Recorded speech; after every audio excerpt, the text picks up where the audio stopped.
wala naman siyang pake kung saan mo dadalhin yung pera. Mm. Diba? So, tapos na tayo sa mga irang ganun, sa mga tiradang ganun. Kung nagawa man natin yun is, sorry po. Ako, hindi ko sinasabing tama lahat yung ginawa ko noon, nung past ko, nung heydays ko, nung kamulangan days ko. Pero proud ako sa mga ginawa ko. Yun lang.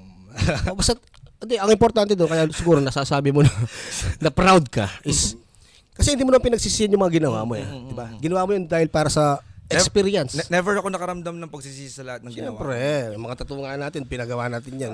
Yes. Dahil gustong-gusto natin yan, wala tayong pinagsisihan. yes. Isa lang, di ba? Ano man nakalagay dyan, ano man kwentong nakalagay dyan, lumipas. Hindi, very deep ang meaning ng tattoo nung era natin.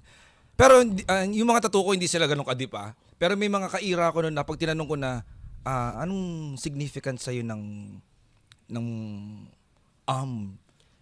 infinity of music? Alam mo yung tipong, di ba, bawat tropa natin, meron silang malalim na